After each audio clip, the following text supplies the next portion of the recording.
Hello, and welcome to the Storybook. My name is Ashionye Raccah. Our story today is titled The King, the Fish, and the Ring. This story came to pass many, many years ago when the world was a very different place. Now, there was a king who lived in the east of the country. He was also a powerful magician who owned an ancient crystal called the Crystal of Fate, which also gave him power to see all that would be and all that will come to pass. One day, when his little boy, the prince, was 4 years old, he looked into the crystal and saw to his dismay that his son would marry not a princess of a great king like him, but the daughter of a poor yam farmer who lived far beyond the city walls near the edge of the kingdom. The girl, it seemed, had just been born not 2 days past. The king called for his horse and, using magic, changed his appearance so he looked different indeed. Jumping stripely on his horse, he rode as fast as the wind to the farmer's house. Here, he found the farmer sitting by the door of his house, looking very sad and deep in thought. The king dismounted his horse and walked to the farmer, saying, "Friend, why do you look so sad?"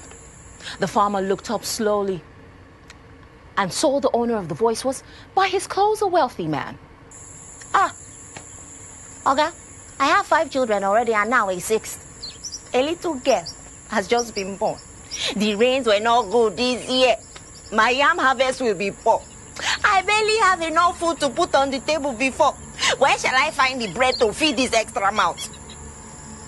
"If this is what worries you," said the disguised king, "then let me help. I'll take away the newborn to lighten your burden. I shall treat her as one of my own children. She will want for nothing, and you will not need to worry further about how many mouths you have to feed." Amazed at the stranger's kindness, the farmer agreed almost immediately. Dropping some gold in the farmer's hand, the king took the baby girl and once again promised to look after her very well. The king, however, had treachery on his mind. He did not want his son, the prince, to marry the girl, as the Crystal of Fate had shown him. After riding a short distance, he came upon a powerful river, larger than any he had seen before. The water moved fast and looked very deep. "A good spot," he thought to himself, and threw the beautiful little girl into the river. Quickly, he rolled back to his palace, where he once again changed his appearance. The little girl, though, did not sink. Luckily, her clothes had kept her afloat, till the mighty river cast her ashore some miles downstream. A fisherman saw her and took pity on her. He took her into his home, where she lived with him and his wife, till she was 15 years old and had become a very, very beautiful young woman. And they named her Nkiru. One day, after her 15th birthday, the king was hunting with his entourage and happened upon the fisherman's hut. They stopped in the mandated water. The fisherman called for the girl to bring water for all present. As she brought water, every man there was struck by her beauty. A close friend of the king said, smiling, "You can read the fate, O king. Which of us here will marry this beautiful girl?" "That's easy," said the king. "She's bound to marry a poor farmer or fisherman. But for fun, let me ask the fates. Come here, girl," he ordered. "When were you born?" I do not know, O king. I was found here by the mighty river some 15 years ago, she said, with her head bowed low in respect. The king immediately realized who she was, of course, and he pretended to be moved by her story. "Listen, girl, your story enthused me. I will make you rich.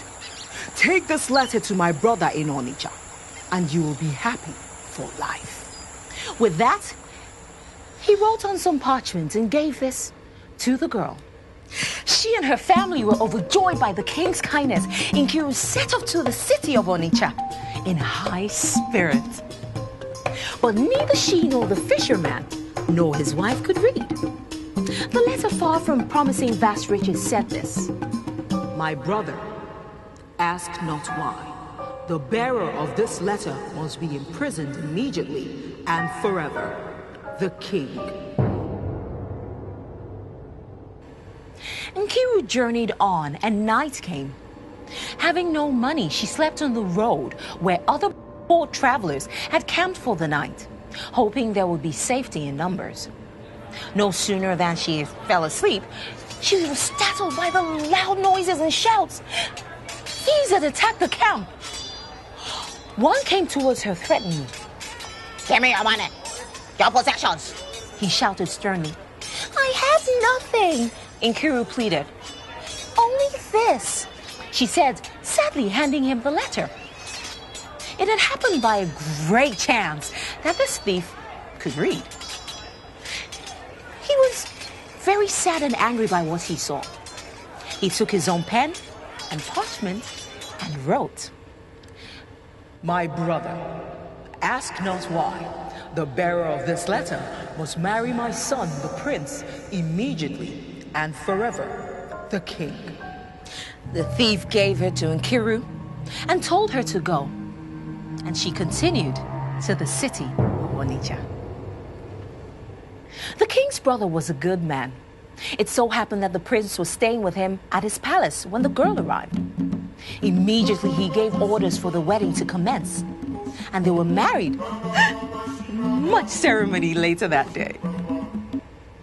Not a month had passed when the king himself came to Onitsha. He was unhappily surprised to find that the very thing he had been plotting against had come to pass. He was not one to be put off, though. He invited Nkiru to walk with him by the river, where, before long, they came to a mighty waterfall. The king suddenly grabbed Nkiru by the arms and was about to throw her over the edge of the waterfall, when she pleaded with him for her life. I have done nothing wrong to deserve this. Please spare me, and I will never see you or your son again unless you wish it.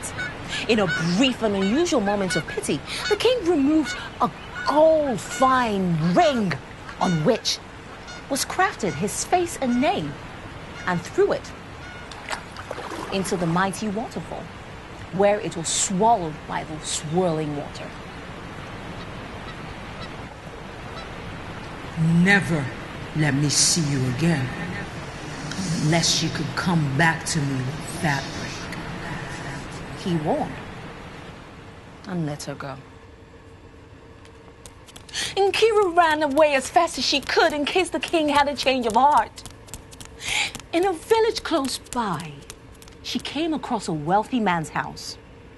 She asked one of the servants if there was a job available. It just so happened that they were in need of a cook. So poor Nkiru started working straight away. Some months passed when in the distance, she saw the king's entourage approaching. Nkiru clearly recognized the king, his brother, and the prince, her husband. She ran quickly back to the kitchen knowing they would not see her there. Unhappily, she went back to work cleaning a big fish that had just been caught in the river earlier that day. She was daydreaming about what her life might have been had the king been a kind man. As she was cleaning the fish, she saw something shine inside its stomach. After a closer look, she recognized it immediately. It was the king's ring. The very ring he had thrown into the river all those months ago. The fish must have seen it and eaten it. She paid special attention to cook the fish well, using many subtle herbs and spices. As they ate, the king, his brother, and the prince found the fish so tasty that they asked who had cooked it. I'm not sure, said their host. You, He called out to one of his servants. call the cook who prepared this fish. Before she went to meet them, Nkiru made herself presentable, put the king's ring on her thumb, and then went to the dining room.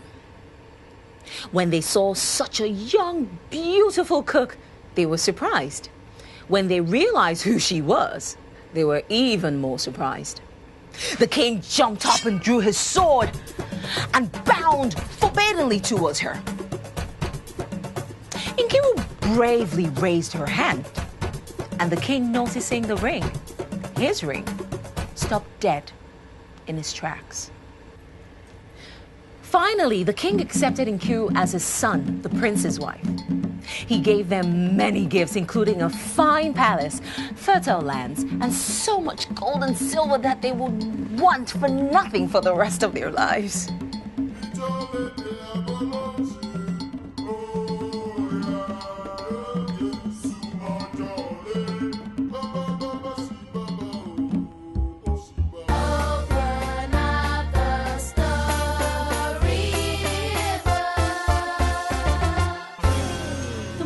The story is, no matter how hard a man may try, he can never rewrite that which fate has already written. See ya.